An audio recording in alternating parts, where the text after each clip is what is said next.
어떤 옷을 입어야 되는지, 어떤 화장을 해야 되는지, 머리 스타일은 어떻게 해야 되는지 이런 거 분석해주는 토탈 컨설팅 서비스가 있거든요. 근데 제가 그거를 해봤어요. 진짜? 했었어요. 와. 그만큼 갈망이 있구나. 내가 누군지를 알고 싶어 하는구나.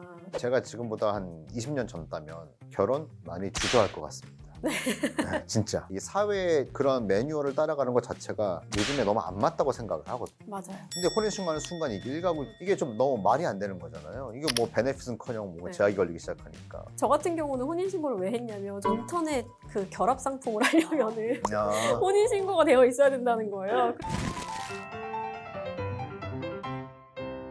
좋은 이야기를 나눌수록 좋다. 이 세상 모든 월급쟁이들이 궁금해하는 소식으로 여러분을 매주 찾아오고 있는 월급쟁이 부사장 채널의 김성주입니다. 오늘은 책 소개를 해드리려고요. 21, 39. 2030 여성들이 진정으로 추구하는 가치와 라이프스타일, 또 그들이 주목하는 트렌드를 깊이 있게 팔아본 분을 모셨어요. 안녕하세요, 박사님. 네, 안녕하세요. 저는 트렌드 코리아 쓰고 있는 최지혜라고 하고요. 오늘은 21, 39이라는 책을 소개시켜드리기 위해서 출연하게 됐습니다. 반갑습니다. 박사님과 오늘 나눠볼 대화의 핵심이죠. 2030 세대, 그리고 그들이 사회 전반적으로 끼치는 영향력에 대해서 어떻게 보시나요? 부사장님 너무 잘 아시겠지만 사실 모든 브랜드의 타겟이자 페르소나는 2030 여성이라고 할 수 있고요. 10대도 사실은 20대 언니들처럼 따라하고 그쵸. 싶어하고 50대도 20대처럼 살고 싶어 하잖아요. 이 2030 여성들이 이 트렌드를 조금 선도하는 그런 측면이 있는 것 같아요. 소비 세력의 중심이자 네. 권력자들이시죠. 네네네네. 그리고 저도 얘기할 때 뉴스컬처는 항상 먹힌다. 네네. 그러니까는 4050 소비자들도 2030의 어떤 그런 맞아요. 트렌드를 맞아요. 보고 계시죠. 네. 근데 저희 둘 다 2030이 아니어가지고 전 떠난 지 오래됐죠.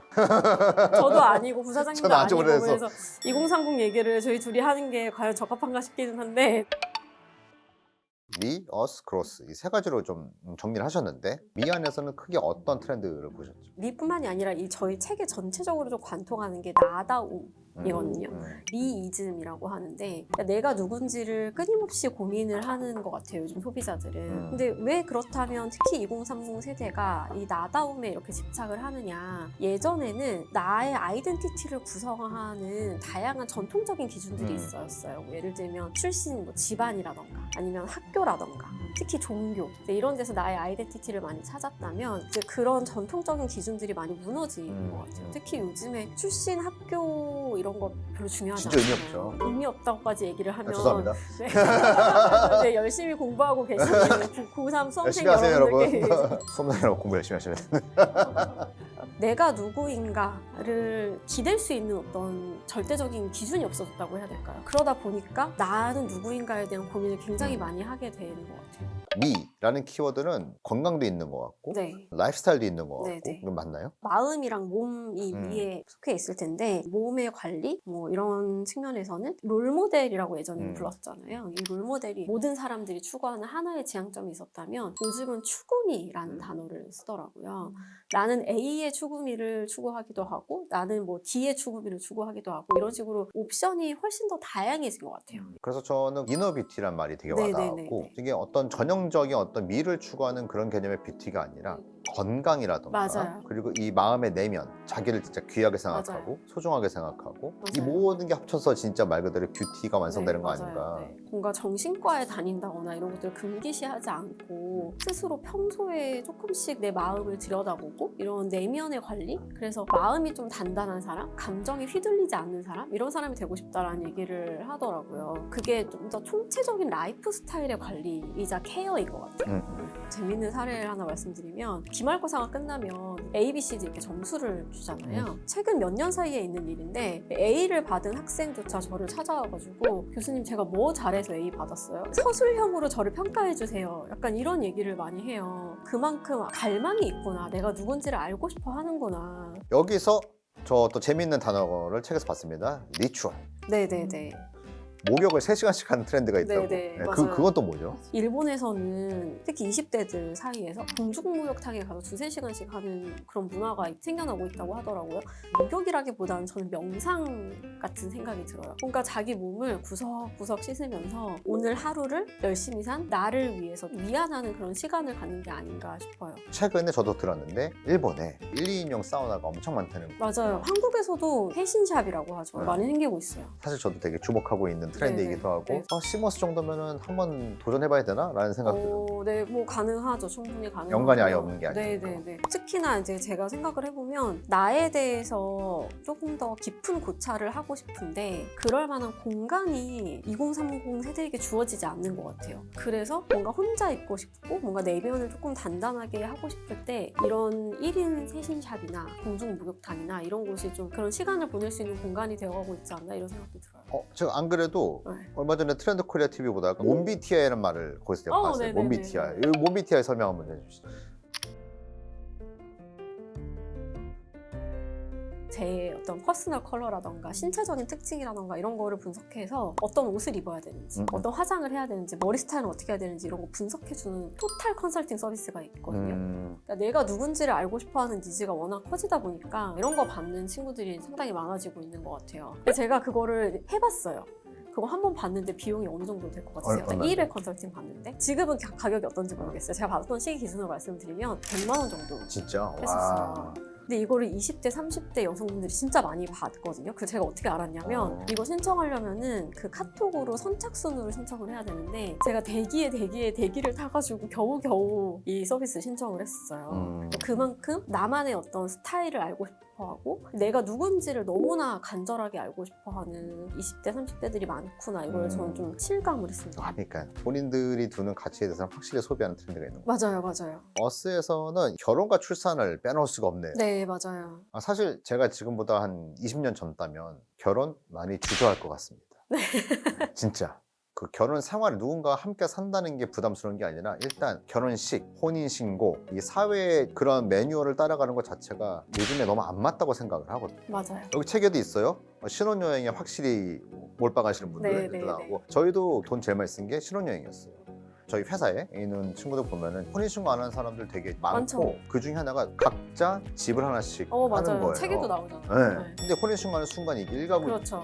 이게 좀 너무 말이 안 되는 네. 거잖아요. 이게 뭐 베네핏은커녕 뭐 제약이 걸리기 시작하니까. 그래서 그런 면에서도 근데 사실 혼인신고를 하는 거는 특별한 이유가 있어서 하는 경우가 되게 많은 것 같아요. 예를 들면 대출을 받기 위해서 한다거나 저 같은 경우는 혼인신고를 왜 했냐면 저도 결혼하고 나서 한 2, 3년 정도 혼인신고 안 했었거든요. 근데 인터넷 그 결합 상품을 하려면은 혼인신고가 되어 있어야 된다는 거예요. 그래서 저는 사실 그때 했습니다. 네네. 아니 그러다가 이제 출산을 한단 말이죠. 남편과 저 모두 안정된 직장을 갖고 있고 5년차 부부이지만 아이를 갖지 않기로 결정했어요. 경제적으로 넉넉하지만 갈수록 심해지는 기후 문제와 사회 갈등 등 아이의 행복을 기약할 수 없다는 게 가장 큰 이유예요. 저도 아이가 아직 어리고 네. 이런 부분에 있어서 저도 네. 되게 좀 공감하는 맞아요. 저도 사실 딩크였었거든요. 가장 큰 이유는 경제적인 이유도 아니었고요. 뭐 제 커리어적인 부분도 아니었고 기후 문제나 사회 갈등이나 뭐 이런 문제였던 것 같아요. 그런데 결국은 이제 애를 낳기는 했지만 요즘에는 뭐 어떻게 좋은 엄마가 될 수 있을까? 어떤 세상을 내가 물려줄 것인가에 대한 고민을 좀 많이 하는 것 같아요. 맞습니다. 무언가 배울 게 있는 어른으로 성장했으면 좋겠다가 요즘에 저희 모토. 맞아요. 비슷한 고민하시는 네. 거예요. 근데 사실 출산을 하면 사회적으로 손해가 많다라고 저는 생각에 대해서 특히 이 책의 주인공이 2030 여성분들은 더 주저하실 것 같거든요. 주저할 수 있죠. 네. 저만 하더라도 일을 하고 아기를 키우는 워킹맘으로서 결혼까지는 제가 추천을 해줄 수 있을 것 같은데 출산은 잘 모르겠어요. 저희는 이제 결혼하자마자 아이가 생겼고 출산과 동시에 이제 경력이 멈춰버렸죠. 이렇게 얘기하면 또 어떻게 생각할지 모르겠지만 근데 나는 계속 일을 했는데 저는 정말 말 그대로 그냥 승승장구했어요. 나는 기뻐요. 나 잘 되고 우리 가족이 뭔가 좀 풍요로워지는 것 같아서. 근데 입장 바꿔 생각해보면 아이를 맞아요. 돌보고 집 맞아요, 안에 맞아요. 있는데 집 밖에 나가는 사람은 계속 이러는 것처럼 보이면 이게 상대적으로 어떻게 보일까라는 것에 대해서 그렇죠. 저는 되게 조심하거든요. 내가 밖에서 신나고 재밌는 일이 있었어 일적으로 집에 들어갈 때는 인상 팍 쓰고 들어가요.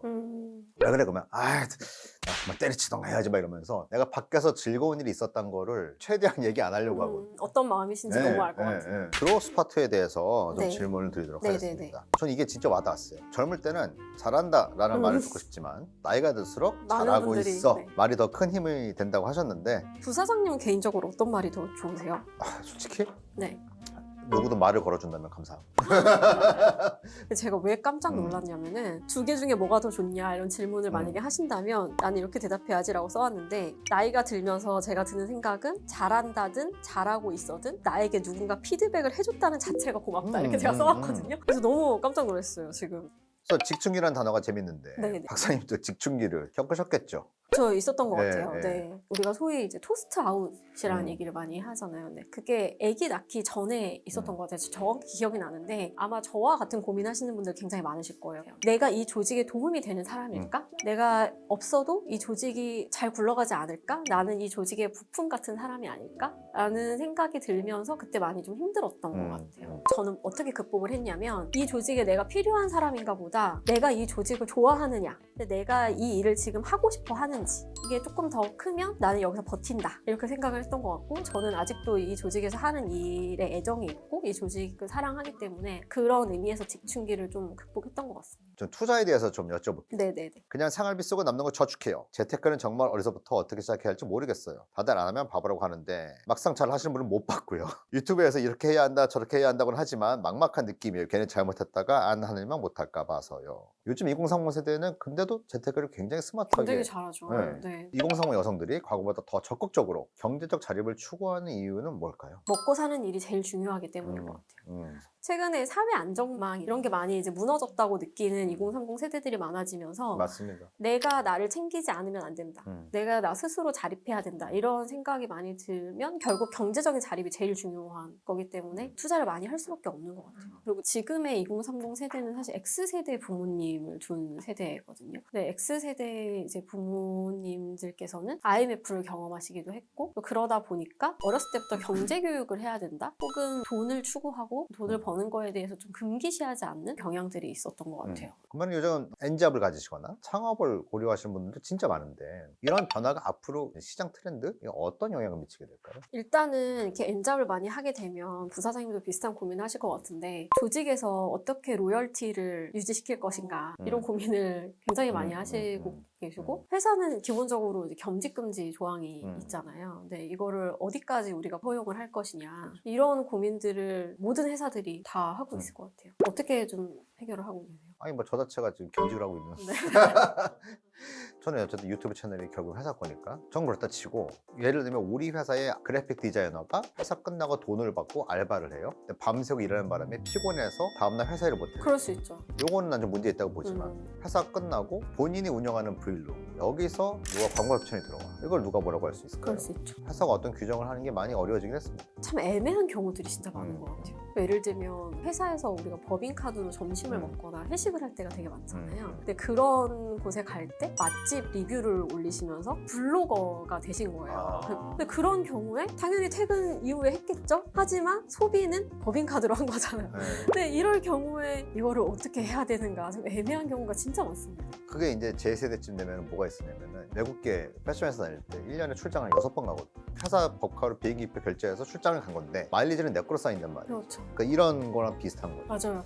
조직에 계신 분들이 굉장히 어려우실 것 같아요. 그리고 또 하나만 더 얘기하자면 엔잡러가 많아지면서 프리랜서 플랫폼들이 굉장히 많아졌어요. 네. 그래서 오히려 요즘에 경력 단절 여성들이 기회가 좀 많아졌다. 그래서 결국은 내가 경쟁력이 있느냐, 이게 제일 중요한 것 같아요. 맞아. 근데 제가 오늘 박사님 처음 뵀을 때 그랬어요. 나 책이 어려워요. 그래서 왜요? 그랬더니 너무 내 얘기가 아닌 것 같아요. 나는 2030 여성도 아니고 젊지도 않고. 근데 제가 오늘 박사님하고 인터뷰를 하고 나니까 느낀 게 있습니다. 이 책을 권하고 싶은 분들이 있어요. 이런 조직 문화를 만들어가고 조직 생활을 잘 무탈하게 해야 되는 인사 관련된 분들한테 이 책을 꼭 추천합니다. 또 한 그룹이 있는데, 아이 키우는 부모님들이 좀 보셨으면 좋겠습니다. 우리 아이가 컸을 때는 사회가 어떻게 돌아갈지에 대해서 그러게요. 어느 정도 힌트를 주는 지침서라고 저는 생각을 합니다. 실제로 제가 트렌드 코리아 강의를 다닐 때 가장 보람된 순간이, 연세가 있으신 분께서 제 손을 탁 잡고 박사님 덕분에 우리 아들이 왜 그러고 사는지 이야기 됐어요, 막 이런 얘기를 실제로 하실 때가 있거든요. 종종. 그때 진짜 뿌듯하더라고요. 제가 굉장히 좋아하는 말 중에 하나인데 최재천 교수님이 얘기하신 건데요. 알면 이해하게 되고 이해하면 사랑하게 된다, 이런 얘기가 있거든요. 이 문장이 제가 트렌드를 연구하고 소비자를 연구하는 어떤 철학이 되고 있는 것 같아요. 그래서 저희가 열심히 했던 연구를 통해서 내가 살아보지 않은 다른 시대를 산 세대를 좀 이해하고 세상을 조금 이해하시는데 작은 도움이나마 됐으면 좋겠다, 이런 말씀을 드립니다. 이 책을 읽고 다음 세대들이 싫어하는 거 또 배울 게 있지만 사실 이 사회의 주축인 세대들을 이해하는데 큰 도움이 될 수 있을 것 같습니다. 오늘 시간 감사드리고 박사님. 네. 그러면 우리 최재 박사님과 저 월급쟁이 부사장 이제 퇴근하도록 하겠습니다. 감사합니다. 네, 감사합니다.